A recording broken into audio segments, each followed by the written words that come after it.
ومقالة سيلع وما تلقوا كلا بحي حسين حنية ليهاي وركو مقالة سجوجو قرتها أبتي أم حنية باي وكان حساي وحنا إني فرنسيس باريس جوجا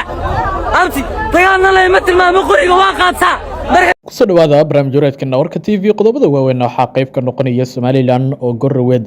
dagaalkii wuxuu ganeed kala hortagtay ciidamo ka baxay xalayto xiriyo dhowr ah oo ku yaala bariga Somaliland waxaan idin soo gudbin doonaa xogta arintaas sidoo kale ciidamada oo heebahan intooda badan ka soo jeeda beesha gudo Beersalana doonayay in ciidamadaas lagu daabulo goobo aan hore loo shaacin oo xukuumadda Somaliland dabino xooggan ay u dhageyso ciidamada madaniga si aysan u difaacin beeshooda gudo Beersi xogta arintaas madaxweyne ku xigeenkii Somaliland oo shaaca ka qaaday in ciidamadu ay ahaayeen kuwa badan beesha gudo Beersi ayaan idin soo gudbin doonaa kuwaas oo in dhawaalahan si rasmi ah loo qarameeyay hase yeeshee markan u muuqda in gacantii Somaliland ay ka baxeen waxaan sidoo kale eegi doonaa qaarkood intii ka mid ahayd ciidamadaas ee la qarameeyay ka soo jeeda Beelhan Isaaq oo iyaguna gacanta ka taagtay una sii jeestay Gabiley iyo Hargeysa iyo magaalooyin dhowr ah oo beeshooda ay tagto waxaan sidoo kale eegi doonaa qorshooyinka Somaliland ee fashilmay iyo sidoo kale madaxweyne ku xigeenka oo shaaca ka qaadaya in uu ku wajahan yahay gudaha gobolka Awdal sidii loo kala dhaxgali lahaa xaaladda Somaliland iyo sidoo kale gudo Beersi meesha ugu xumeed maraysa dad badan ay ka digayaan qodobadaas sidoo kale qodobo kale ayaynu ku soo qaadan doonaa barnaamijyadeedkan ugu horreynta daawada subscribe inoo saar kanaalkeenan aynu ku bilowno habeenkii xal ahaa waxaa qaybo ka mid ah bariga Somaliland ka baxay ciidamo aad u fara badan oo hore loo qarameeyay kuwaas oo ku jiray xorooyin dhowr ah oo la tilmaamay in lagu tababarayo isla markaasna la doonayay in ciidamadan ay si toos ah kaga howlgalaan deegaanada dhaca qaybo ka mid ah deegaanada xeebaha ee gobolka Awdal waxaana la tilmaamay in ciidamadan ujeedkooda uu ahaa sidii lagu cabir lahaa shacabka beesha gudo Beersi iyagoona u badnaa ciidamada madaniga ee hore loo qarameeyay sanadkan aynu ku guda jirno bartamaheedii bishii May in la doonayo in xilligan lagu caburiyo dhibaatana lagu geysto beesha gudo Beersi taasoo ugu dambeyn fashilantay iyagoona ciidamada si toos ah ula soo baxay gaadiidkoodii dagaal iyo sidoo kale hubkii cuslaa ay wateen iyagoona shir jaraa'id ay qabteen shaaca ka qaaday in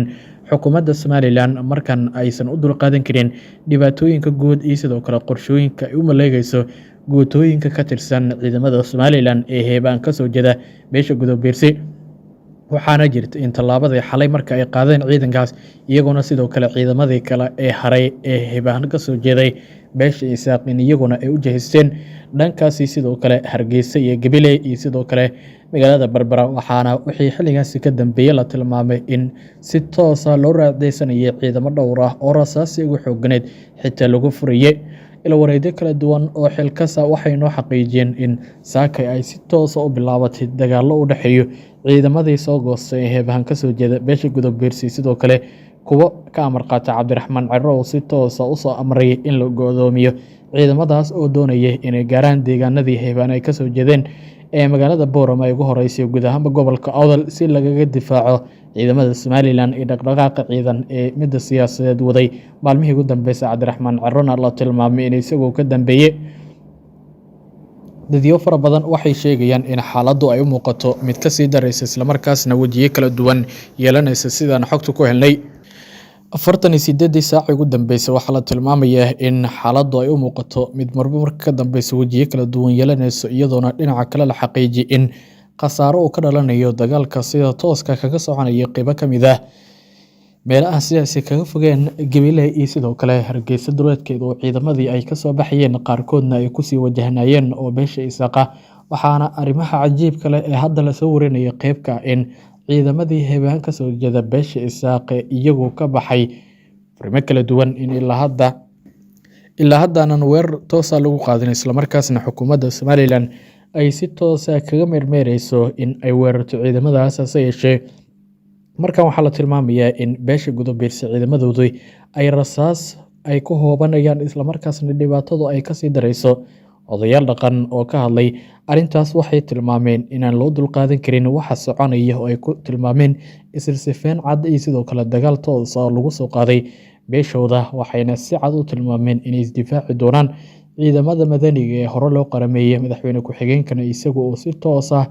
oo daha kaga qaaday ayaana xilligan waxaa jirta in la dhaleeceynayo madaxweyne ku-xigeenka islamarkaasna lagu dhaliilayo in isagoo ka dambeeyo dhibaatooyinka xilligan dhacaya ee dad badan ay ku safeeyeen midan hore uusan kaga fiirsan madaxweyne ku-xigeenka. Hase yeeshee beesha Gudobiirsi waxay tilmaameen in faa'iidada weyn ay heestaan ay tahay in hub iyo sidoo kale gaadiid dagaal ay Somaliland siisay xilligan inay ku dagaalami doonaan ciidamadu abaabulkii xooganeedna ilaa hadda la wado dad badan sida ay sheegeen. Waxaa dhinaca kale jirta in iyaduna madaxweyne ku-xigeenka uu si toos ah ula hadlay Ciro islamarkaasna ka codsaday in la joojiyo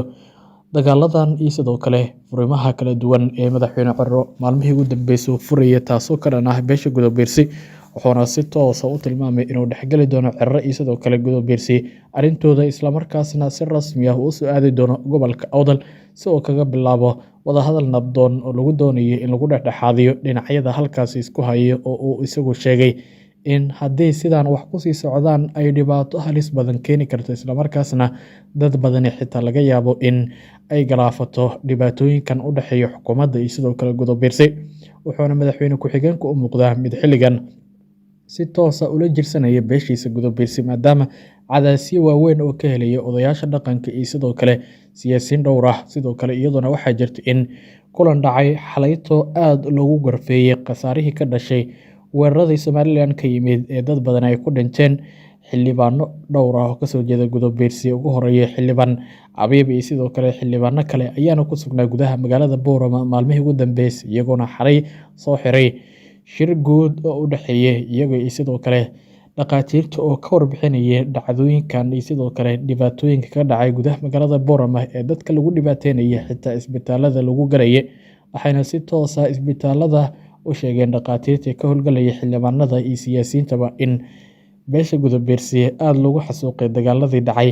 4 maalmood ee ugu dambeysay ee ahaa mid aan hore loo arkin, taasoo ahayd isirsifeen, taasoo su'aalo badan dhalinaysay. Hadallada dhaqaatiirta ee ku doodayeen ee ah in baaritaano la sameeyo sidoo kalena meesha laga saaro ciidamada heebana kasoo jeedeen Gudobiirsi ee ku sugan gudaha Boorama iyo duleedka gobolka Awdal,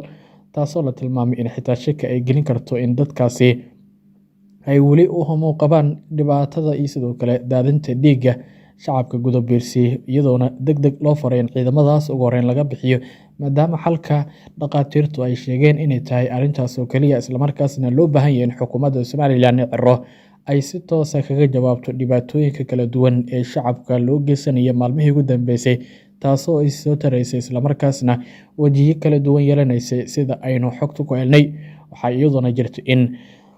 xildhibaan Abiib mar uu ka hadlayay dhacdooyinkii dhacay ee gudaha magaalada Boorama wuxuu ku tilmaamay inay tahay mid aad looga wanaagsanaa dhicitaankeeda. Hase yeeshee xukuumadda Ciro wuxuu tilmaamay inay ka bixiso ballanqaadyadii hore lagula galay xabad joojinta ay ku bilaabatay. Wuxuuna sheegay in haddii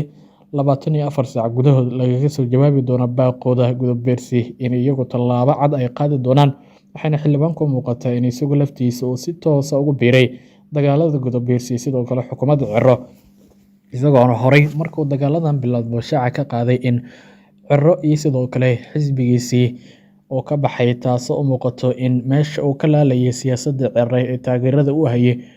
dhowr iyo 10 sannadood ugu dambeysay. Abiib oo lagu xasuustay in door weyn oo ka qaadanayay xisbiga wadani iyo dadaalo badan oo ugu jiray gobolkana oo ahaa gobolka ugu badan ee codadka uu ka helay Ciro. Hase yeeshee markan la sheegay inuu ku jizaaray. Guud ahaan daawada la nigata barnaamijyadeedkana subscribe noo saar nabadgelyo.